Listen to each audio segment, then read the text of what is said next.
Just was scrolling through here to kind of see who all was here, and it's been fun in the first session and now this to see names of people that I recognize and have gotten to know over the years. And Candy Reeves, I know that Candy's one of my board members, so it's always good to have someone in that capacity in something I'm doing too. So welcome. And we have about an hour to an hour and a half. I've tried to plan this for an hour. If we find that we're really into it and have some more work and want to, do some more, I'm certainly willing to go for the full 90 minutes, but I will kind of get some input from you guys on that.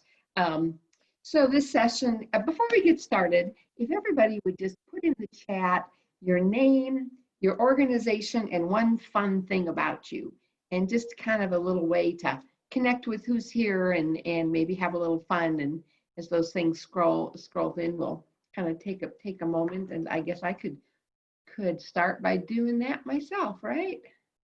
Chat, there it is. And Peggy, oh, if I could type, and Peggy Kelly with KHSA, and a fun thing. Oh gosh, I don't know. I have a very funny 24-year-old horse who thinks the world he just owns the world. His name is Blackjack. And Cat's name is Fat. I love it. I love it. Mary Martha's here. I'd ask to see lots of people. Michelle McAllister from USD 2. Where is USD 266? That's one I don't recognize. Mariah. Mariah loves to go camping, and Mitzi loves photography, and Lori Logan has 6 grandkids. Good for you. What else? Dana has 5 sons. You're busy. Let's see what else. Janae, is that Janae Johnson? You're left-handed. Okay. Oh, Shelley Crawford's den mother for her son's Cub Scout wolf den. Oh boy, that's fun. Oh, we've got a crazy chicken lady, Colette Lee. What fun. I get called the crazy cat lady, so it's fun to meet a crazy chicken lady. What else? Marcella loves frozen grapes, ice cream, and spicy treats. That's an interesting array of flavors. And Sarah from Healthy Families loves to sew. We had a conversation recently about whether people sew their own clothes anymore. That was just kind of a thing we did back when I was young, but today it's not as common, so it's cool that somebody likes to sew. Megan just recently moved, has a 14-year-old cousin, who's joined your family. What an exciting thing for a teenage girl. And Rachel recently got married, and she's from Georgia. Congratulations. Erica has a foster dog named Margot, or Margot. Is it Margot? Do you pronounce the T? Lori Combs has a 3-legged kitty cat named Antonio Banderas. I'll bet you he's handsome, right? And Emily, one of her favorite things to do is nap. I could agree with that, especially when I wake up at 3 in the morning and can't go back to sleep. Lori from Stafford loves to hike. And D-A-C-I-A, Decia, is that how you say your name? Forgive me if I'm pronouncing that wrong. Favorite color is the rainbow. All right. And Mona loves kitty cats, and Kathy likes to take pictures and has 2 great grandkids. Okay. Virginia likes spoons over forks. Oh, and Kim just got a baby bobcat. Oh, that's interesting. Michelle loves to kayak, and Melissa has 3 boys, all kinds of fun things. Well, thank you for sharing, and I hope as you go, you continue to scroll through and see what people are sharing about themselves. There's way more messages than I can read. Sonia loves to salsa dance. Yeah, that's fun. So, well, it's just nice to see everybody who's here, and we're going to spend a little time talking about motivational interviewing which is a tool for change. Now, if you're wanting to see the whole slide instead of the little bar on the right with all of the pictures, if you click on the farthest to the left, the little dash, it will hide all the thumbnail pictures and just give you a bar so you can see more of the screen. So that's an option you can activate if you're needing to see more. Okay, so, oh, wait a second here. And you did get an email earlier today with your handouts. There's a copy of the PowerPoint slides, as well as a resource page that we'll be looking at. And okay, I'm just figuring out now how to move the screen. Okay, so just to get us grounded, we know why are we here? What brought you? What does motivational interviewing mean to you? And here I'm going to ask you to use the chat, or if you'd like to unmute and just make a comment. You know, obviously motivational interviewing, something about it caused you to join this session. So I would just like to hear a few folks, you know, what does motivational interviewing, what does that term mean to you? If you've had any experience with it before, or what do you think it is? Encouraging people to see their options. Thank you, Joe.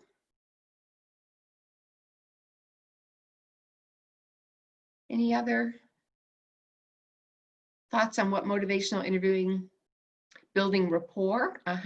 Right, thanks, Denise. Okay, using reflective listening and questions to help guide people to think about ways to implement change. Yes, thank you, Shelley.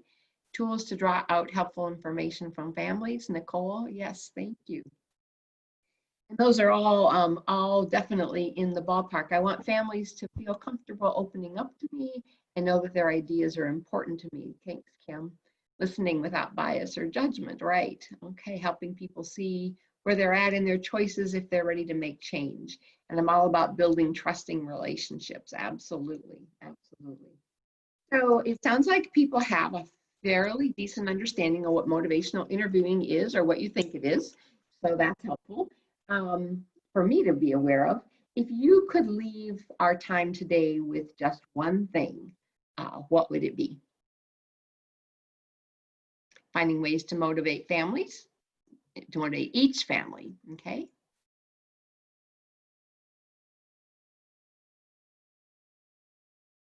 Is there one thing that you would like to get from our time together? Tools for practical application. Thanks, Nicole.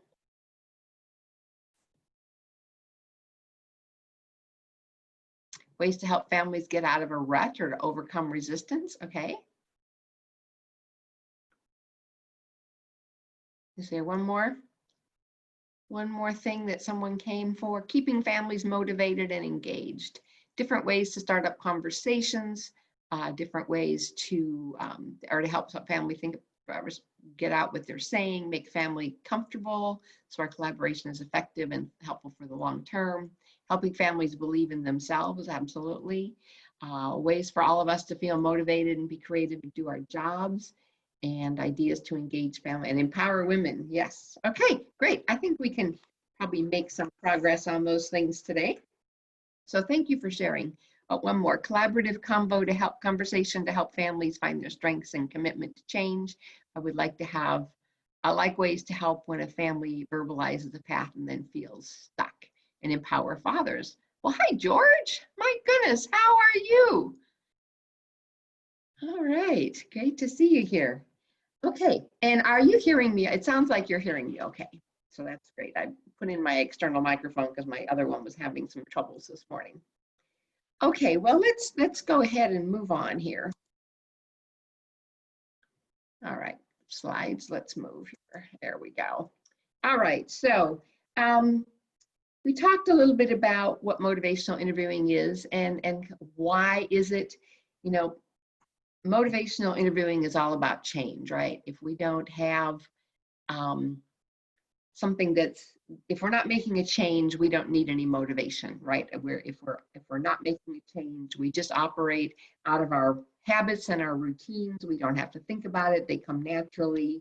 It just is part of our being, part of our lives. And those can be helpful and productive, and they can also be not so much helpful and productive, right? Some habits and routines really are things that move us in a good direction, and sometimes they're things that are just easy, or maybe even not great habits, but they've become part of our routine. I was like, now this is dating me, but psychocybernetics was a good definition for understanding behavior. Gosh, I think that book was written in the 60s or 70s, so that's a long time ago.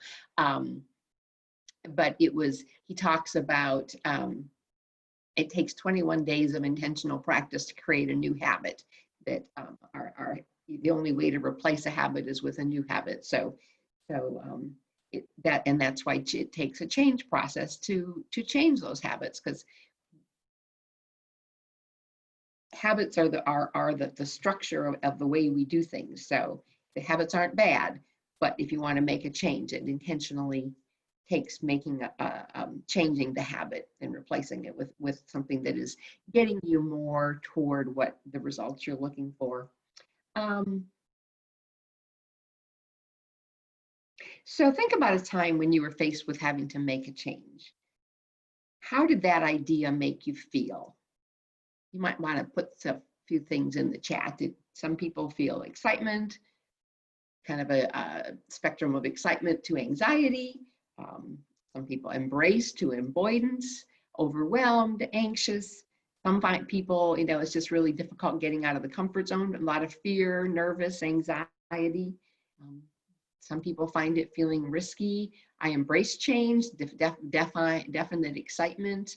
Really like routines. I'm not really great at having to change it.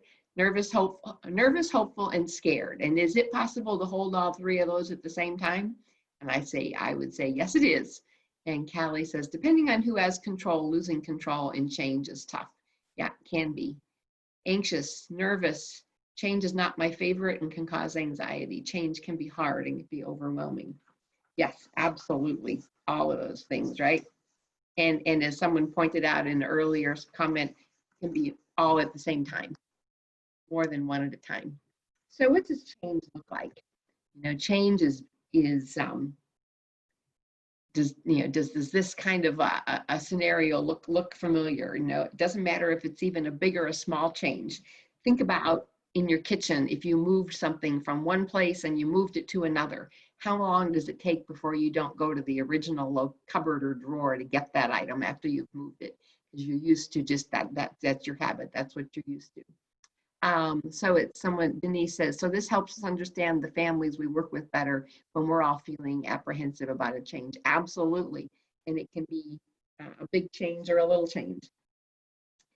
Change is messy and it's inconsistent just by its very nature. And I like to think of 1 step forward and 3 steps back. And what really matters is that your next step is forward when you have a backslide. So whether it's the commitment to stick to a diet, and then there's somebody brings brownies to the office. I guess we don't do that so much these days, but you might walk past the vending machine and get sucked in one day. Does that blow your whole intention of eating more healthy? No, it just means you didn't have a great moment, right? You can make a different decision the next time.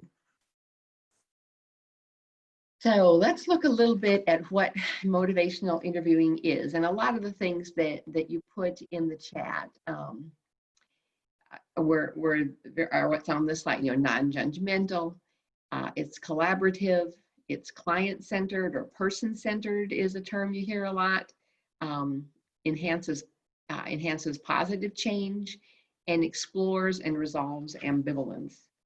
So, do those things ring true to you? Anything that anybody might want to say about any of those particular concepts or frames that motivational interviewing works with?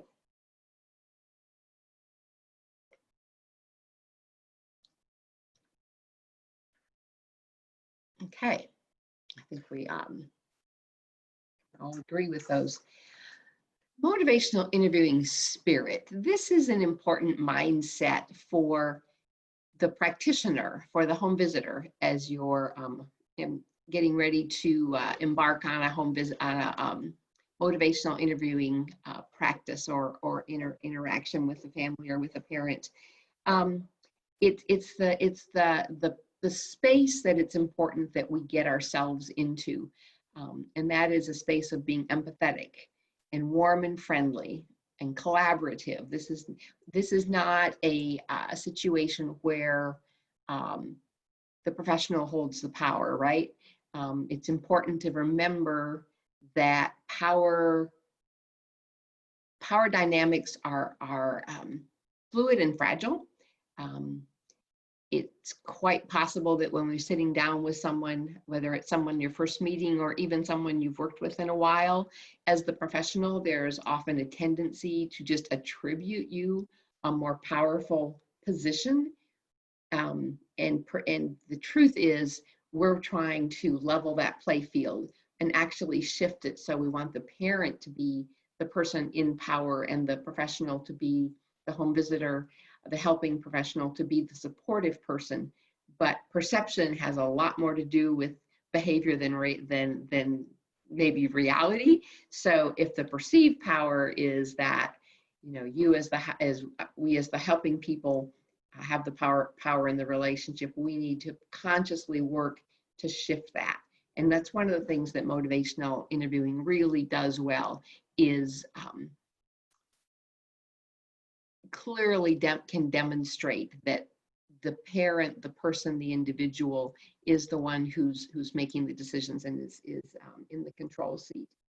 And some of these practices, the spirit of motivational interviewing helps bring the behaviors from the professional that help put the parent, the person, at ease and help them begin to believe that they perhaps have the stronger position in this relationship. So collaborative spirit. This isn't about me and my expectations or my agency or my program's roles. Those things may exist, but they are not what are setting the tone for this interview. They're there in the background. They may be a support. They may have some thing that needs to be worked with as you're building the plan.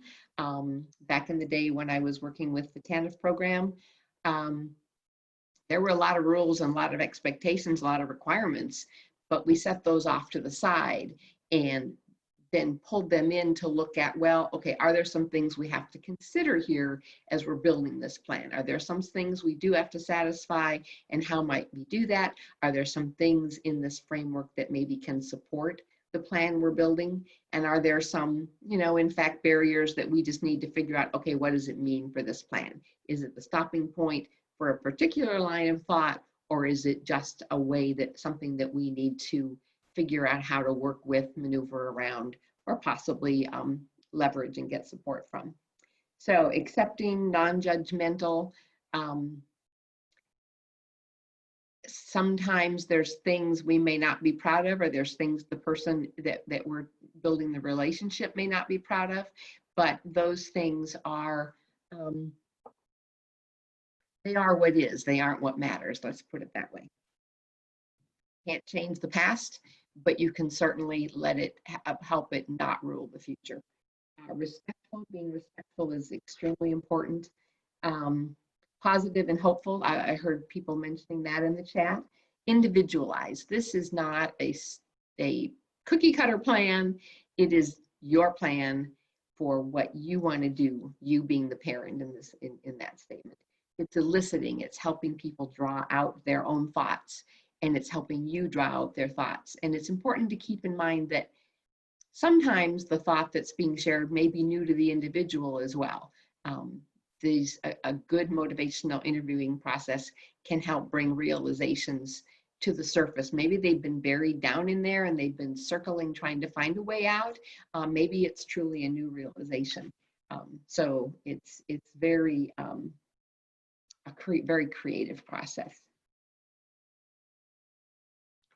And then I like to think about the 3 R's of motivational interviewing: respect, recognizing the individual for who they are. Oops, what did I just do? Just a minute here. There, okay. Relationship, building a positive and trusting connection. And then those lead toward readiness. And motivational interviewing, probably the bottom line, why you do it, it's or outcome is helping a person find their state of readiness, because change only happens when someone's truly ready. And readiness can happen at any moment. It can come quickly. It can come very slowly. Any thoughts about just kind of those framework things before we move ahead a little bit? And feel free to unmute if you'd like to make a comment or ask a question, or if you want to put something in the chat. Do these ring true?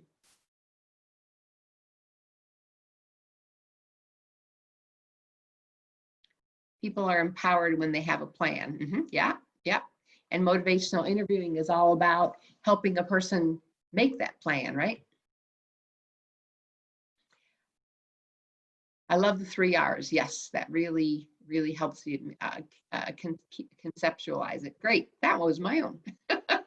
pulled it out of a previous training. So those make sense to me, and they really kind of frame in a nutshell. So I'm glad to hear that resonated. Okay, let's move ahead.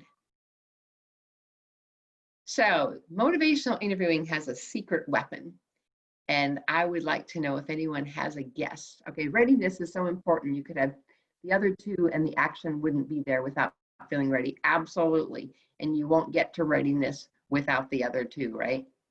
Thank you for that. So anybody have a guess as to what the secret questions? Well, good. Yeah. Listening. Erica got it. Listening. The most powerful thing you can do in a motivational interviewing interchange is your good listening skills. And then C. Casper says, yes, I feel it is harder when it comes to safety concerns with babies, safe sleep and using car seat, etc. And let's see, Shelley agrees with Christina, and I may have missed Christina's comment, so I apologize. You know, C. Casper, and I don't know your first name, I apologize. That, you know, there's a difference between sharing information and having a motivational conversation.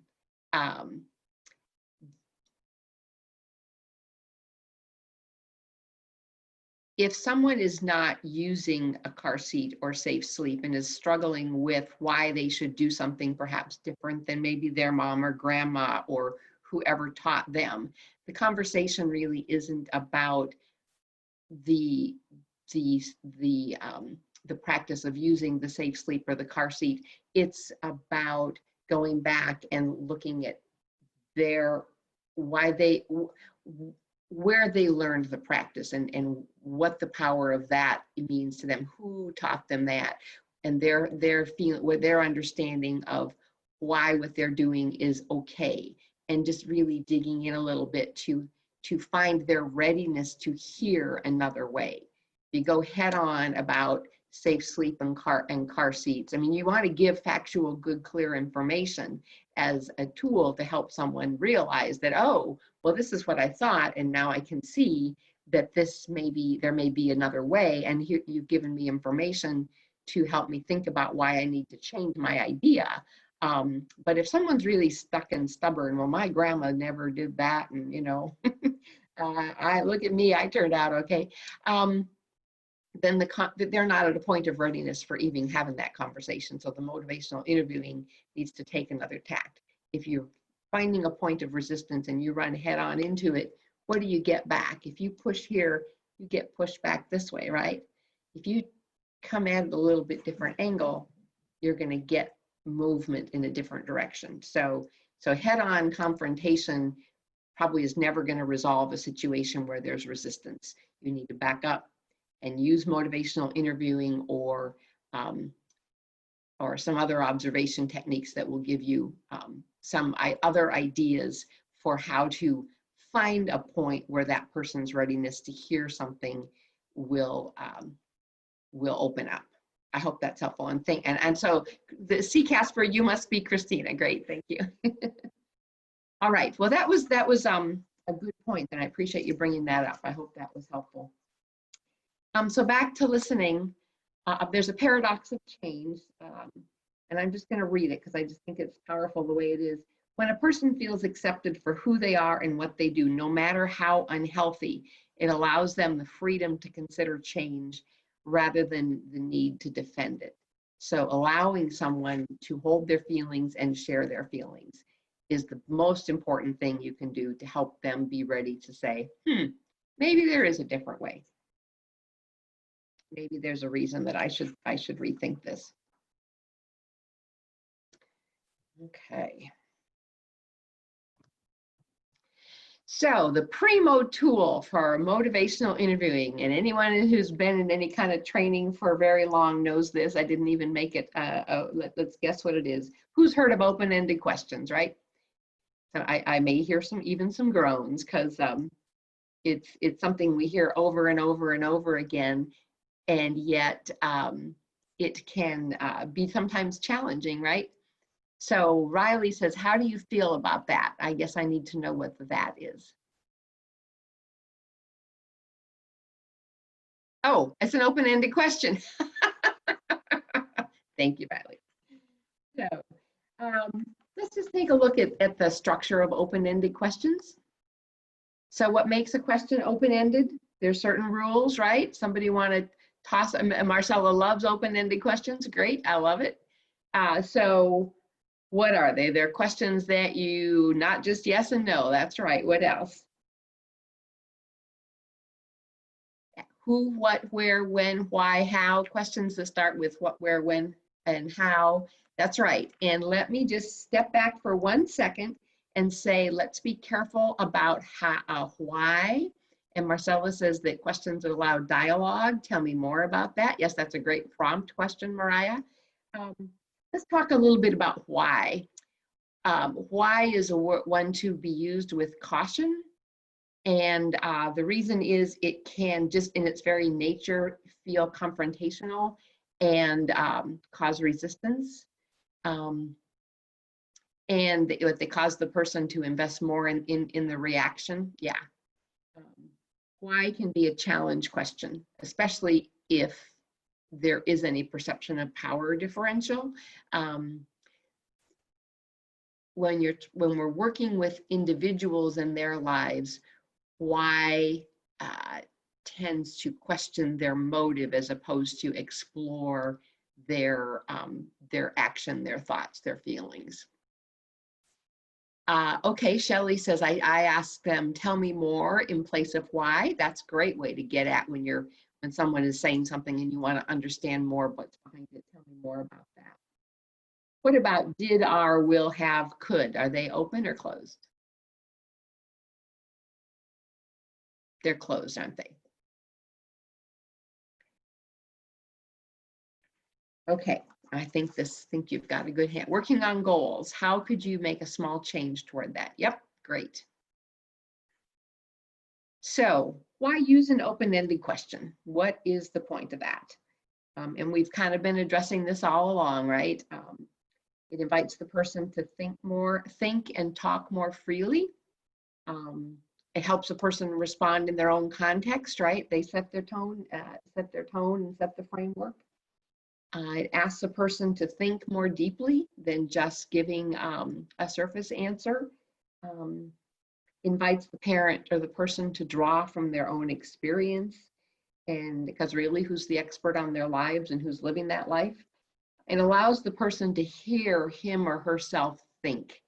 You know, our brains are wired in such a way that what happens inside our head isn't as powerful as when we hear it through our ears as well. It changes the thought process and the understanding. Have you ever been thinking about something and then someone comes along and asks you what you're thinking about and you begin to share and the understanding becomes more deeply developed? You begin to see opportunities and options that maybe just hadn't been popping in your own head yet. So saying something out loud allows you to find new ideas, meanings, and possibilities. I was thinking about something yesterday and kind of running through a bit of a dilemma about some next steps I might want to consider, and a friend who is connected to the thing I was thinking about called me, and just as I was talking with her out loud, is like, you know what, this is what I need to do. where I would have just continued to kind of spin in my own juices for a little bit without having that chance to just talk out loud with her for a little bit.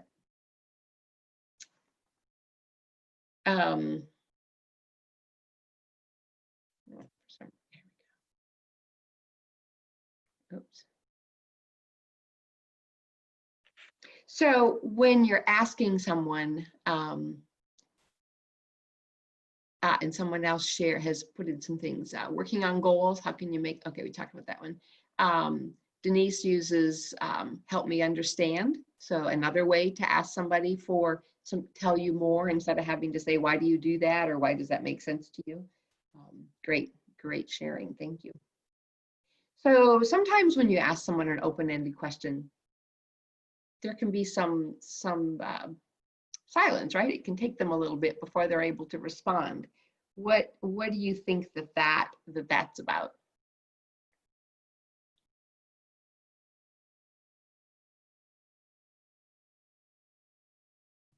They're thinking, absolutely. They may be afraid, have fear, lack of trust. True, you may not have established that rapport quite to the level that they're comfortable addressing with the things that you've shared or you've asked them to do, and not ready to share, may not trust you, may feel some shame, right? That was going back to that, the importance of that acceptance, non-judgmental, creating that space of safety. They may not have been asked that way before, that's right. Afraid they may say the wrong thing, and where again there are no wrong answers in motivational interviewing, right? Because a person is sharing you about themselves. They're reflecting, haven't thought about it before, having big feelings, may not be able to put it into words yet. Absolutely, don't want you to judge them for their choices. Yep. And going back to that, the paradox of change, you know.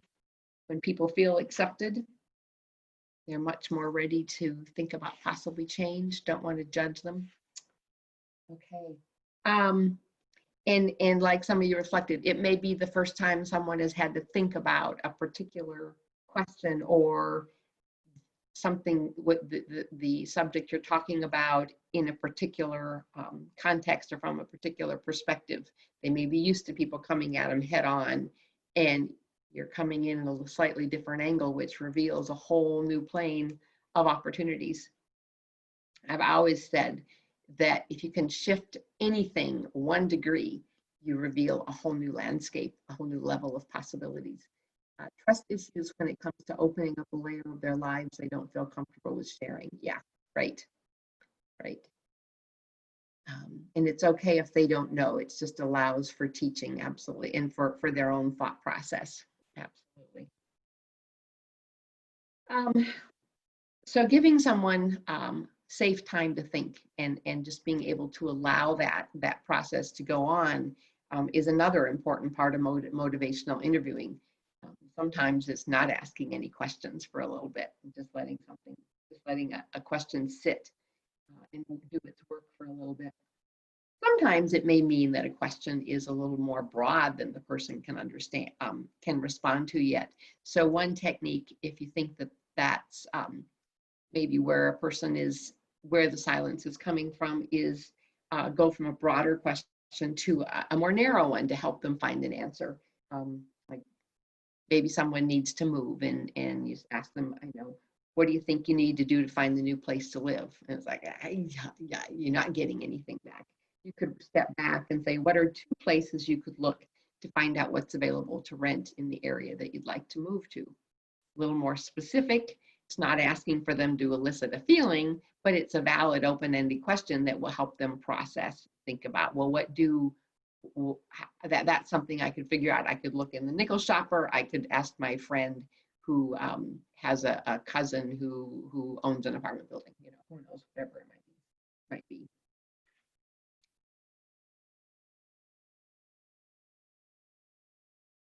So let's move on here. For some reason, there we go. So motivational interviewing's golden tool. And we were just talking about silence. Silence can be one of the most powerful tools you have. Any thoughts on why that might be?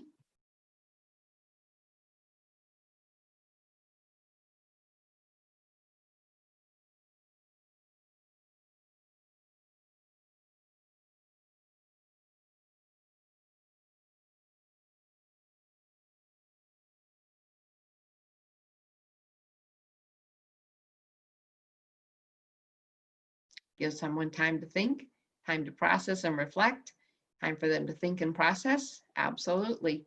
Gives an individual the opportunity to come up with possible solutions. Can be good or bad. It may seem, oops, wait a second, scroll by too fast. Can seem judgmental, but can also leave room for them to talk. Yeah, yeah, time to process. And the reason, let's see, lets them know their ideas are valuable. Absolutely. People tend to share more when there's a pause, lets them know that we are willing to wait for the answer and what they say is important. Absolutely, absolutely.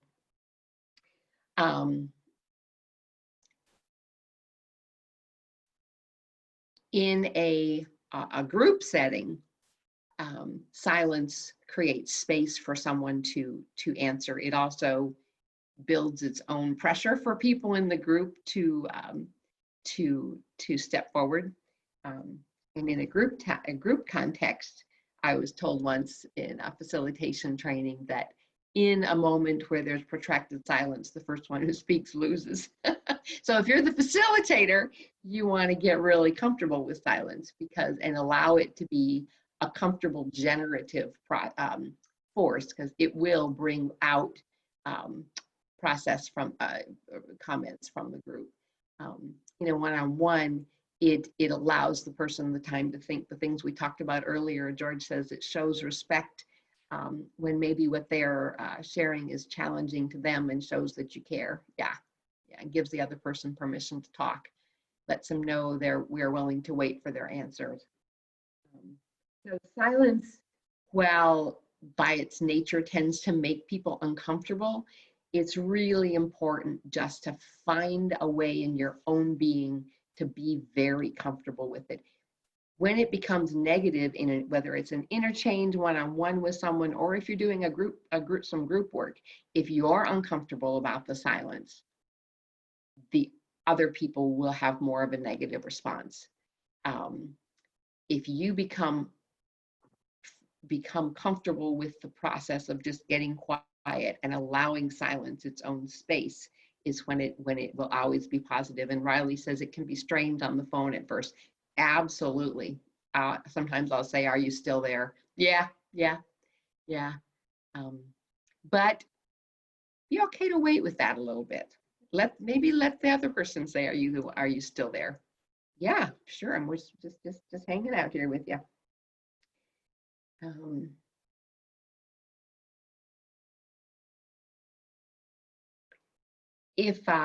If you're not sure if someone is being silent as from a point of resistance or a point of processing and thought, one thing you could ask is, what are you thinking about?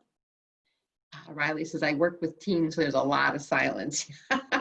Yeah, I'll bet. I'll bet. And I'll bet the more calm and quiet you get and accepting of silence, I'll bet the more they eventually get drawn in and start to participate. So I'll bet you have a good time with those kids. So another way to respond to it is maybe to invite the person to share share what's keeping her from responding. Maybe, yeah, I'm working on it. Yeah, you can just enjoy it. Maybe it gives the person to say, well, I'm not answering because I don't think that's any of your dang business. Well, that's an answer, isn't it? And that gives you an avenue to go. It allows someone to say, I don't even know what to think about that, or I'm not ready to talk about that, or I don't know, I don't have any ideas. So it certainly can open up a whole lot of things, but it's important to give it the appropriate time to work. All right, let's see if I can advance our slide here. There we go. This is a fun way to think about motivational interviewing practices. It's OARS: open-ended questions, affirmations, reflective listening, and summary. So we've been just talking about open-ended questions and the importance of that. Affirmations is things that you say to acknowledge and affirm the things that you're hearing or the fact that the person is responding. Reflective listening are statements that you can make to reflect back on what they're saying, show that you've heard their conversation, heard their comments, or even just another type of affirming. I hear you. I hear that. I understand that's difficult, or just things that to let you know that you're hearing them. And you can spend a whole session on any one of these. So in the short time that we have, I'm not going to get into a lot of these other items. And then the summary statement. It is important that in every exchange that you take the time to go back and with the person summarize what you've been over and what the plan is, or what the next steps are.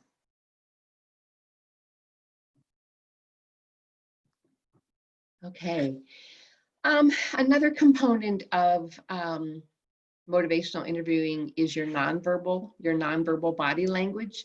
Now, maybe on just a straight telephone call, you may not feel like that's quite as important as on a Zoom or in a face-to-face, but I think even in a telephone conversation, some of these things come through. Maybe they can't see your eyes, but they can hear the tension in your body when your eyes are sharp.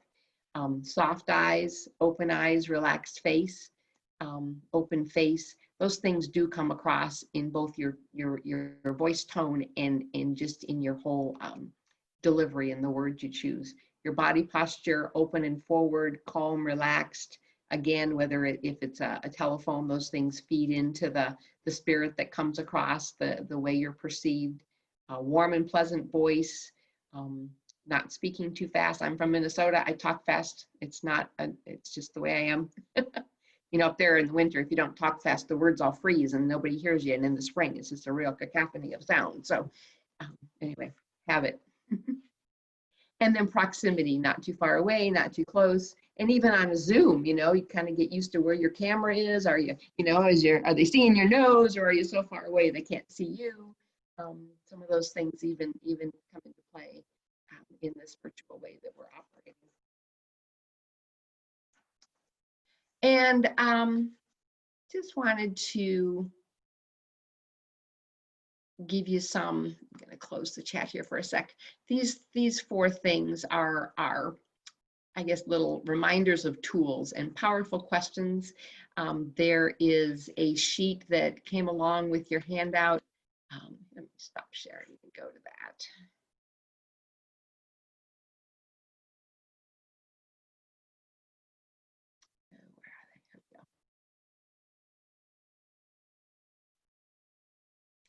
This is just a list of idea questions. Sometimes it's in the spur of the moment. It may be hard to think of something, but if these are things that maybe you can keep handy and you could take a look and get some ideas for an open question to maybe move a conversation forward or even to get something started.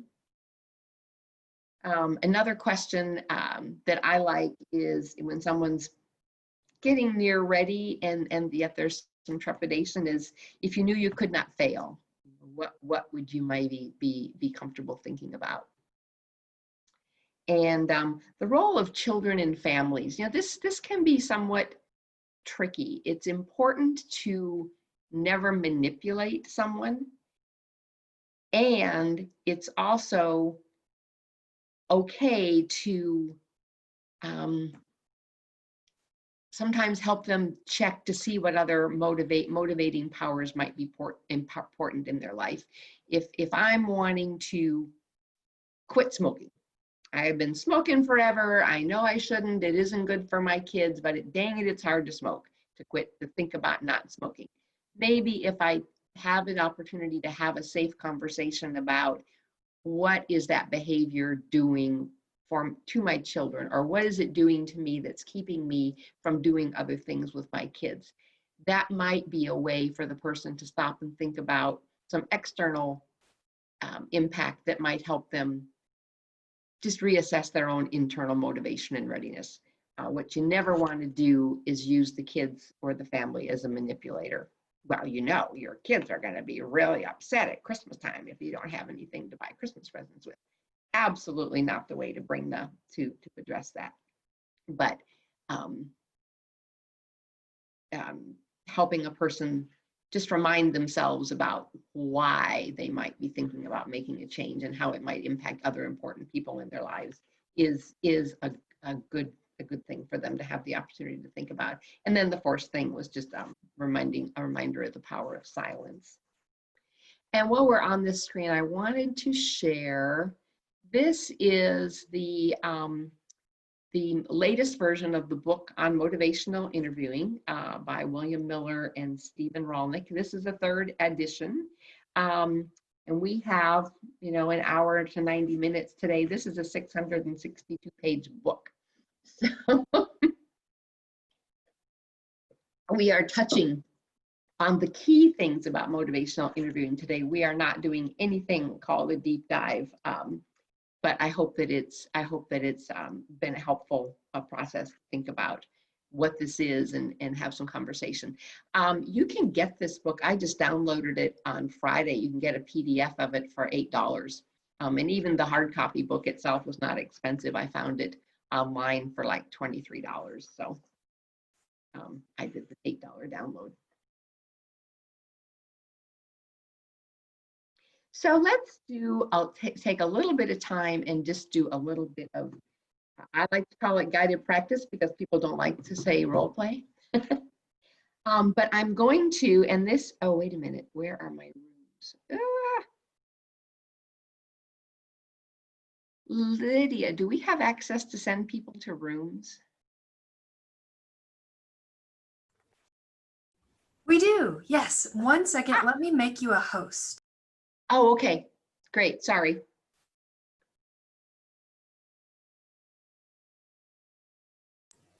Okay, you should be able to see breakout rooms now, and I can also help you with that as well. Okay, I'm not seeing it yet. It may take a minute to pop in.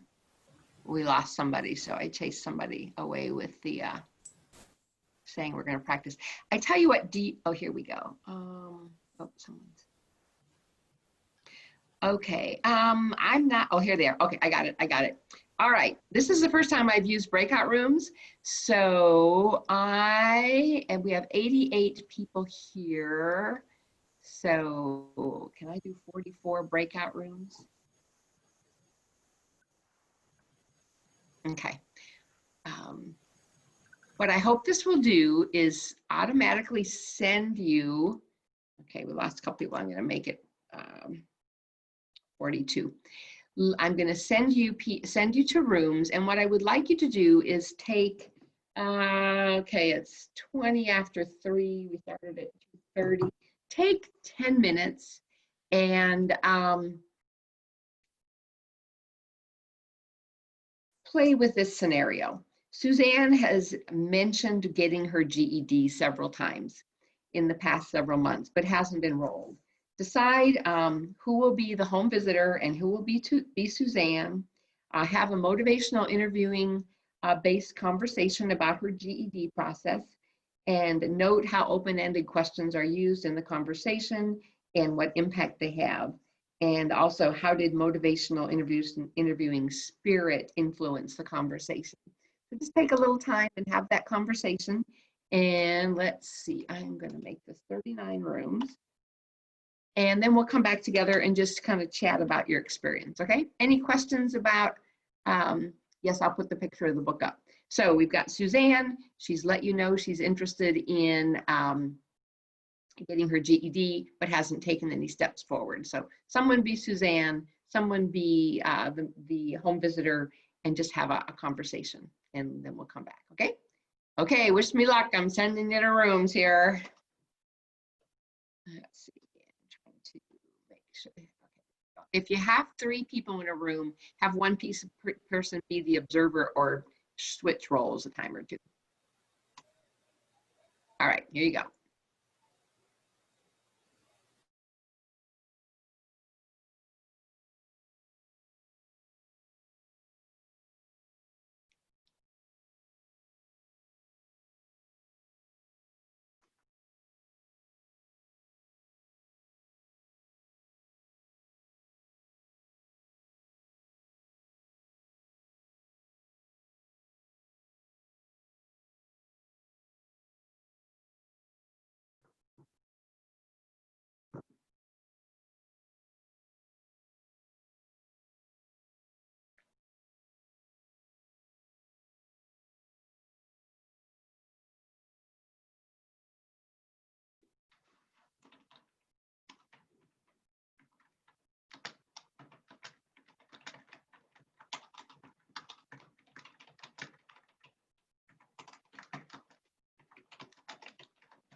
about 70 some, so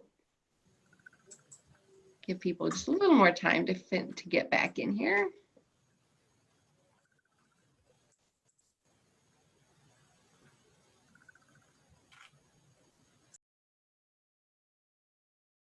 And while people are rejoining, somebody asked me to reshare the page with the book, so there it is.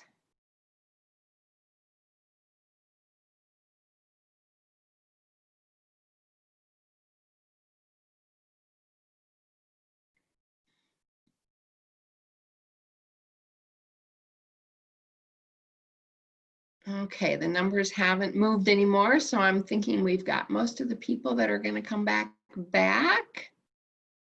Ah, thank you, Lydia. Okay, well, let's just take a moment and just debrief your experience. I'm guessing that for most people in this workshop, this was not a first-time experience. Anybody willing to just share a little bit about their conversation, how they experienced the open-ended questions, any new discoveries or anything that was particularly interesting in your conversation?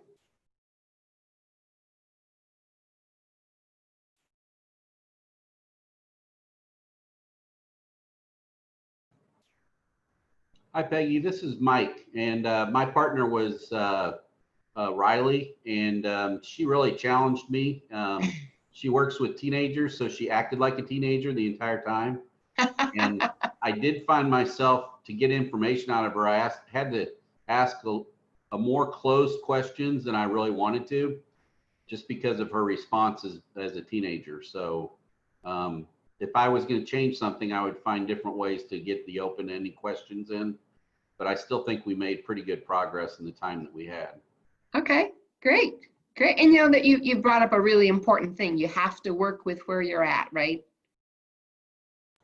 Yeah, definitely. I mean, she even said at the end she was trying to be tough on me, and she was, but it was a good process, and that's the things that I learned from it were, get her, the open-ended questions didn't come as easy as I thought they would. Uh-huh. Uh-huh. Yeah, great, great. Thanks for sharing that. Mariah says both our agencies have a tool that helps guide us through open-ended questions. Excellent. And you know, I figure any tools, any resources that help you and support you are good tools. So there, and Callie says, I love the stage. Always my favorite part of MI training. I always learn a new skill. Okay, Callie, what did you learn today? You want to share with us? I know you're such a shy person. Right, exactly. So I was the home visitor, and I shared out, as you know, that I don't do home visits, but I loved having that practice time, and kudos to my partner. She said, you can still do it. You've still got it.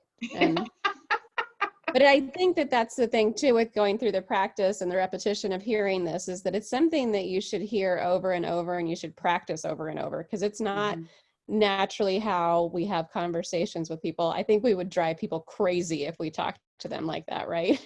Can you just ask me what you're asking? But when we're really trying to help people own their own strengths, it's great. Great. Thanks for sharing that. Yeah. Yeah, you know, it seems like it would be so simple, and it would seem like it'd just be such a natural point of conversation, but it really does take some skill and some practice. When we were working back in the old days when I was with SRS and the TANF and working in the TANF program and creating some new case management strategies that used a lot of open-ended questions, we finally had to take a summer and use our unit meetings twice a month, an hour and a half, specifically teaching ourselves and practicing the things that we had learned. Well, not working on the things we had learned in training, but putting them into practice. And it wasn't that people didn't want to do it. It was those old habits. You'd get into an interview with a person and the old habits would take over. And so it was really hard for staff to build room to begin to build the new habits. And so after the summer, of doing that really intentional practice together with ourselves, then people were able to really change their practice and incorporate it. And we started seeing the changes in our families. Denise says, high needs families, which Angela and I work with, can be difficult to work with through open-ended questions. Often open-ended questions may help us wander through the forest, but we may not find the trees or the answers. And so similar to what Mike was talking about with working with the younger kids, you might not be able to go straight to open-ended questions. You may need to take some pathways to begin to create the relationship and the trust to allow the open-ended questions to happen. Or find some good questions that you're willing to ask and then allow the silence to work. Shelley says, my problem is to not rush too fast to helping someone solve the problem and providing the answers and helping them figure it out. That's right. You know, if we do something for somebody who knows how to do it, we do. Will she know how to do it next time? Probably not. You know, I can watch somebody mix up an egg, but until I've had the whisk in my hand and I do it myself, I don't know what to do. I probably would just spill it all over the floor next time. Our questions from the session are, at what point in the conversation do we offer options or educate? And how do we move from questions and conversation to action? Okay, good questions.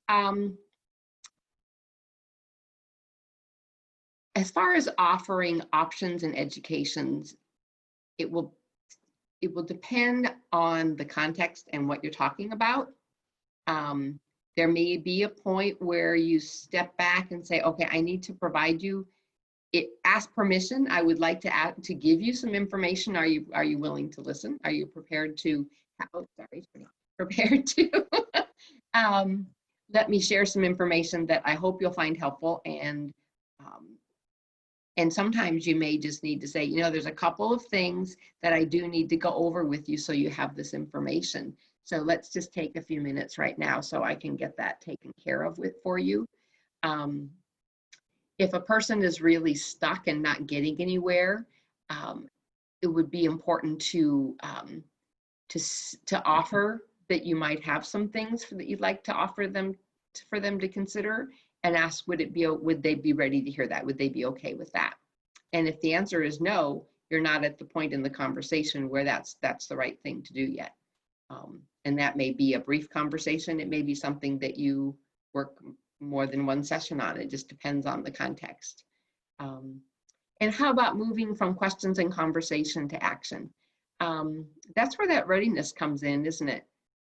And what might give you a sense that someone's ready to move into building a plan?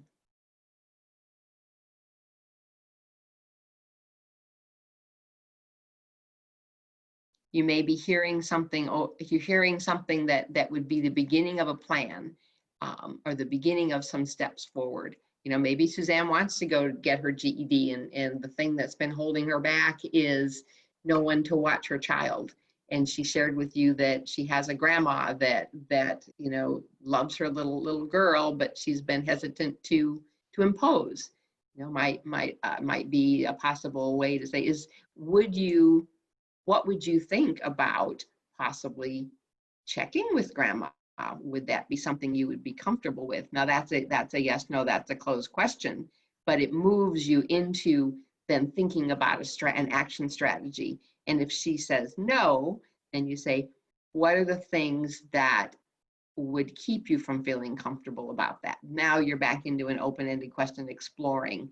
Well, maybe grandma's just really sick and is not a good person. Okay, well, then she's really probably, as much as she would probably want to help you get your GED, it doesn't sound like it would be the right thing to do. Who else in your life might be somebody you could ask a favor of for the time that you need to go down and talk with them? How much time do you think that would take?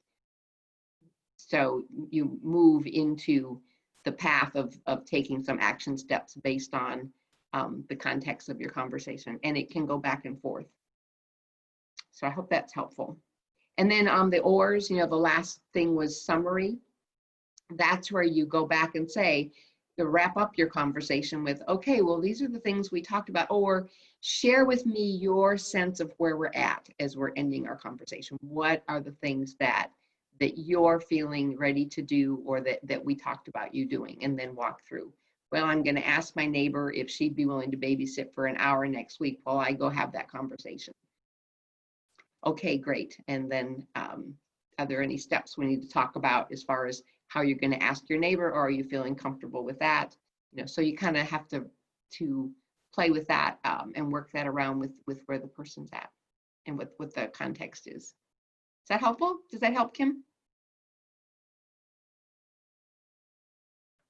Okay, and I think you're seeing very clearly there are no hard and fast answers. This is very fluid, very intuitive, very individual. And, you know, I think the one thing to keep in mind is there really are no wrong answers. There are no wrong questions, as long as you're asking with good intention. If you hit a nerve that goes somewhere you were not anticipating, as long as your intentions are good and you're sensing that something has gone awry, your next question would be a check-in question. I sense that upset you. Is this something we should move away from, or would you like to talk more about this? And as long as the person believes that you're authentic in your caring, you're going to be okay.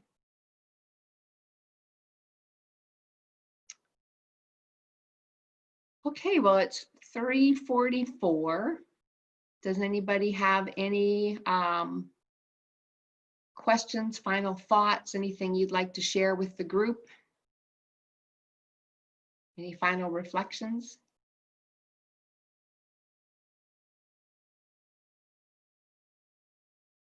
I have had only one family that ever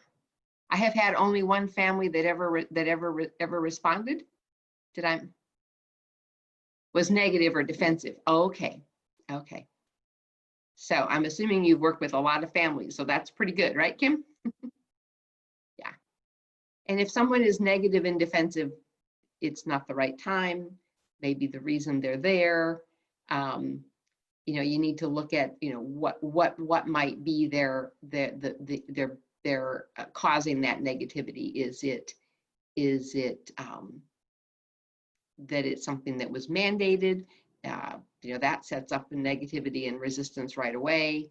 I think that if the negativity and the defensiveness is coming up, it invites the opportunity to carefully ask about, it was mandated, any suggestions? Okay, you know what?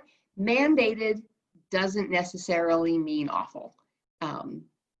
It's okay to address that front on and say, we're here in this situation, having this conversation because something is mandated by a program. Maybe it's a judge, maybe it's a TANF work requirement, maybe it's a substance abuse, maybe it's child welfare, who knows? We're here, we're here because there's an authority that said we needed to be in this room. What would we really like to do with this time? How can we use this time to make it useful for you? Had other mandated parents and it's gone well. Yeah, that was just one mom. And you know what? It's all about readiness. It's hard to say. You just need to explore and try to build that trusting relationship. You may have to start way back with someone who, for whatever reason, is feeling resistant and negative, and you'll need to either carefully find, try to find out when. She's probably not going to come right out and tell you why she's negative, but the more that you hang with her and are respectful and responsive to her, she will begin to believe that perhaps this is someone she can trust. Build that relationship. Respect is the number one thing you can do when you're the first step of building a relationship. And how might you show respect to someone who's feeling somewhat negative? So I often found that mandated parents have one motivation: how do I get us at DCF off my back? Yep, that's right. You know what? Call it what it is. None of us liked having having DCF on our back or having to be at this darn TANF program, you know, this, you're a person with places to be and things to do and things you want to accomplish in life. So how can we use this to maybe help you achieve some of those things? What can we do to move you to where you want to go?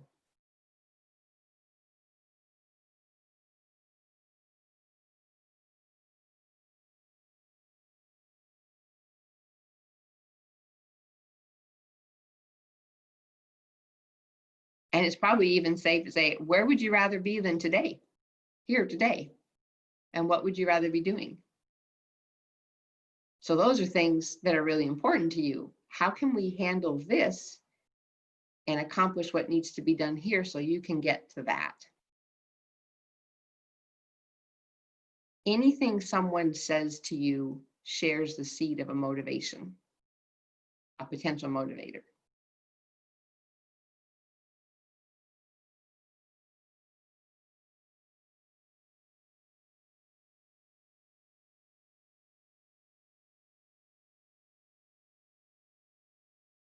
Okay, well, thank you all so much. I have enjoyed our time. I hope that you found a nugget. I know probably nobody in this call is a newbie to this, but someone shared with me years ago, no matter what session you're in, look for one little thing you can take away because that's something you've learned.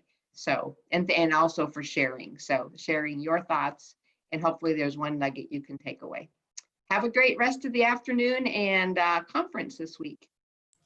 Thank you so much, Peggy. We really appreciate your time today, and thank you all for joining us. Really, really great session. Lots of awesome takeaways. If you have any questions for Peggy, feel free to reach out to the DECA staff, and we'd be happy to connect you with her if you don't already have her contact information, which I know many of you do. So thanks for being here. We hope to see you the rest of the week, and enjoy the rest of your afternoon. Bye, everybody.